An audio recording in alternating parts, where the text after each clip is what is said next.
আসসালামু আলাইকুম স্টুডেন্ট, আশা করি তোমরা অনেক ভালো আছো। আমি অনেকদিন পর ভিডিও আপলোড করছি, এটা বুঝতে পারছো। আসলে সময় না থাকার কারণে ভিডিওটা আপলোড করতে পারছি না, এটা খুবই দুঃখজনক। তো আজকে সুন্দর কিছু বিষয় নিয়ে তোমাদের সামনে আলোচনা করব, অবশ্যই ইনশাআল্লাহ আশা করি ভালো লাগবে।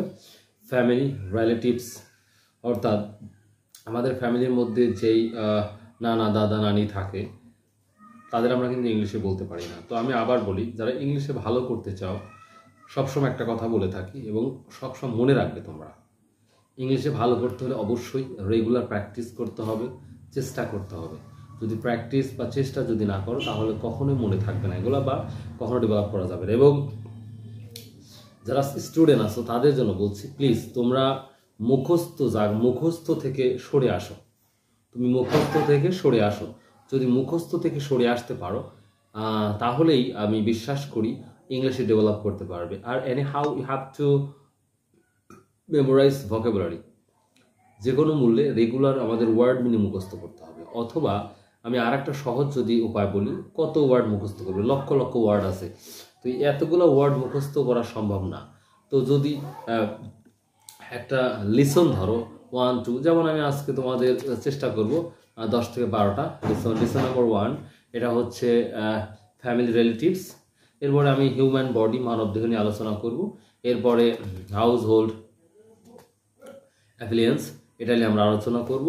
তো এই যে বিষয় নিয়ে আলোচনা যখনই করব, তখন একটা স্টেপ হয়ে যাচ্ছে, আলাদা আলাদা স্টেপ। আর যখন তুমি আলাদা আলাদা স্টেপ ভাবে পড়বা, তখন দেখবে তোমাদের জন্য অনেকটাই পজিটিভ হবে। আর আমরা শারীরিকভাবে যেটা দেখি, যখন আমরা স্টুডেন্ট যারা শারীরিকভাবে আমরা যখন পড়তে লাগি, তখন পাগলের মতন পড়ি। যখন যে বইটা পাই, ছোট বড় বই সবগুলা পড়তে থাকি। আসলে এইভাবে ইংলিশে ডেভেলপ করা কখনোই সম্ভব নয়। তুমি রেগুলার পড়ো, লিসন অনুযায়ী শুরু করো, এটা। আর দ্বিতীয়ত হচ্ছে আরেকটা ব্যাপার, সহজভাবে যদি বলি, ধরো তোমার একটা ওয়ার্ডের খুবই প্রয়োজন, যেটা বাংলা ইংলিশ পারতেছো না। আমি বলি, আমরা খের বলে থাকি, খড় বলে থাকি, বা পোয়াল বলে থাকি আঞ্চলিক ভাষা। এটার ইংলিশটা কি তুমি পারো না? তুমি গুগলে সার্চ দাও, অথবা তুমি গুগলে সার্চ দাও, তারপরে চ্যাট জিপিটি আছে, সেখানে সার্চ দাও, তাহলে দেখবে সঠিক তথ্যটা তুমি পেয়ে যাবে। তাহলে অটোমেটিকলি ওটার হচ্ছে কি ওই ওয়ার্ডটা অটোমেটিক মনে থাকবে। তো এদিকে একটু লক্ষ্য রাখবা কিন্তু। তো যাই হোক, আমরা আজ আলোচনা করতেছি ফ্যামিলি রিলেটিভস, পরিবার ও আত্মীয় স্বজন। পরিবার আত্মীয় স্বজনের কিছু ওয়ার্ড মুখস্থ করার জন্য রিকোয়েস্ট করবো তোমাদের। তো প্রথমেই খালা, ফুবু, চাচি, মামি, এটা তোমরা জানো। Aunt, AUNT, aunt. আন্ট মানে খালা, ফুবু, চাচি, মামি। নেক্সট আসি হচ্ছে ভাই, এটা খুব ইজি। ব্রাদার, ব্রাদার মানে ভাই। Brother, brother. Hello brother, what do you do, how old are you, please tell me. তো যদি আমরা চেষ্টা করি রেগুলার, ছোট হোক বড় হোক, রেগুলার চেষ্টা করা লাগবে, তাহলে সম্ভব ইনশাল্লাহ। এবং শ্যালক বা দোলা ভাই, আমরা দোলা ভাই বলি, বা শালা বলে থাকি, বা শ্যালো বলে থাকি। এটা brother in law, brother in law, brother in law, brother in law মানে শ্যালো বা দোলা ভাই। এবার আমরা আসি চাচাতো খালাতো বোনের ইংলিশ কি? চাচাতো, খালাতো, ফুফাতো, এটা হচ্ছে সহজ। Cousin, COUSIN, cousin. কাজিন মানে মামাতো, খালাতো, বোন। এবার কন্যা আসি, কন্যা বা মেয়ে, এটা খুব ইজি। ডটার, ডটার, ডটার মানে কন্যা বা মেয়ে। এবার পুত্রবধূ, পুত্রবধূর ইংলিশ কি দেখো ইজিলি। পুত্রবধূর English daughter in law, daughter in law, daughter in law. Regular এগুলো প্র্যাকটিস করতে হবে, তাহলে ইনশাল্লাহ সম্ভব। এবার বড় ভাই বা দাদা আমরা বলে থাকি, বড় ভাইয়ের ইংলিশ কি? Elder brother, elder brother, elder brother, elder brother. আর ছোট ভাই ইয়াঙ্গার ব্রাদার আমরা বলে থাকি। বড় বোন এল্ডার সিস্টার, বড় বোন এল্ডার সিস্টার। এবার আমরা আসি বাবা, আব্বু যাই বলি, ফাদার, ফাদার, ফাদার। এরপরে শ্বশুর, ইন্টারেস্টিং। শ্বশুর, শ্বশুর ইংলিশ কি? Father in law, father in law. অর্থাৎ একই নাম যদি অন্য জায়গায় হয়, তাহলে কিন্তু in law, father in law, brother in law, sister in law, এভাবে কিন্তু হয়। যেমন ভাবির ইংলিশটা কি? ভাবির ইংলিশটাও কিন্তু সিস্টার ইন ল, এটা কিন্তু মনে রাখবেন। এবার আসি দাদার ইংলিশ কি? গ্র্যান্ডফাদার। তোমরা কিন্তু অধিকাংশ এটা জানো, আমার বিশ্বাস এর অধিকাংশ স্টুডেন্ট এটা জানো। Grandfather, grandfather. এবার আসি বা নানার কিন্তু একই জিনিস। দাদির ইংলিশটাও কিন্তু একই, গ্র্যান্ডমাদার, গ্র্যান্ডমাদার অথবা গ্র্যান্ডমাদা বলতে পারি। Grandmother, grandmother. দাদি, নানি, গ্র্যান্ডমাদার, গ্র্যান্ডমাদার। এবার নাতি, নাতির ইংলিশ কি? গ্র্যান্ডসন অথবা গ্র্যান্ডসান, GRANDSON, গ্র্যান্ডসান। এবার নাতনি, গ্র্যান্ডডটার,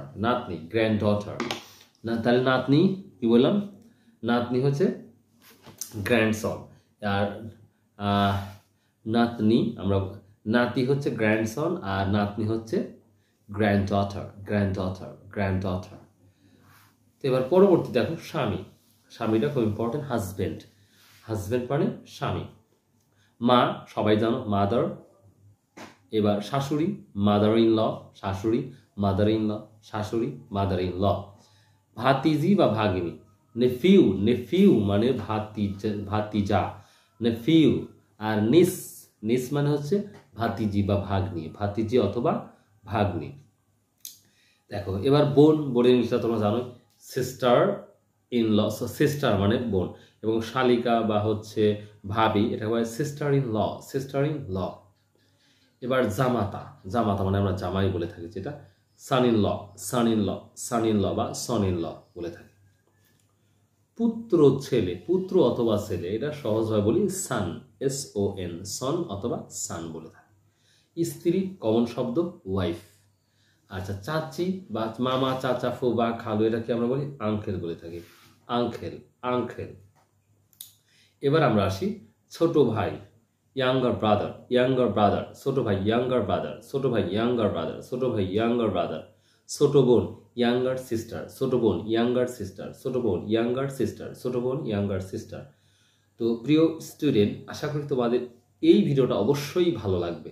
আমি চেষ্টা করলাম তোমাদের প্রায় 1 2 3 4 5 6 প্রায় 28টি শব্দ তোমাদের আজকে এই ফ্যামিলি রিলেটিভস আমি তোমাদের শেখালাম। আশা করি তোমরা রেগুলার যদি একটু প্র্যাকটিস করো তাহলে নিঃসন্দেহে ভালো হবে। আমি আবার বলছি, যে সকল স্টুডেন্ট লেখাপড়া করো নিয়মিত, ভাই প্লিজ ইংলিশটাকে ডেভেলপ করতে হবে, তাহলে তোমার লাইফটা কিন্তু পরিবর্তন হবে ইনশাল্লাহ। কারণ আমরা অধিকাংশ যারা টিচার আছি বা স্টুডেন্ট আছি, দেখো সবাই কিন্তু গ্র্যাজুয়েট অনেকেই শেষ করেছে, কিন্তু সে কিন্তু তার কোনো কাজে আসছে না। আসলে আমাদের নাই skill, I have no skill, আমার কোনো স্কিল নাই, বা উই হ্যাভ নো স্কিল। তো আমাদের স্কিল যদি না থাকে, কোনো একটা বিষয়ের প্রতি আমরা যদি ভালো কিছু না জানি বা ভালো কিছু না করতে পারি, তাহলে কিন্তু সেই ক্ষেত্রে আমি বলবো এটা খুব ব্যাড ইফেক্ট পড়বে। তো আমি রিকোয়েস্ট করবো, প্লিজ তোমরা ভালো করে ইংলিশ শিখো, নিঃসন্দেহে তোমাদের জন্য অনেকটাই ভালো হবে, আর আল্লাহর রহমতে তোমরা ইংলিশে ভালো করতে পারবে। আর ইংলিশে ভালো করতে হলে অবশ্যই ভোকাবুলারি বেশি পড়তে হবে, এবং রেগুলার আধা ঘন্টা 1 ঘন্টা করে তোমার ইংলিশ নিয়ে ডিসকাস করতে হবে, তাহলে সম্ভব হবে ইনশাআল্লাহ। সো ভালো থাকো, সুস্থ থাকো, ইনশাআল্লাহ আবার দেখা হবে। আসসালামু আলাইকুম ওয়া রাহমাতুল্লাহ।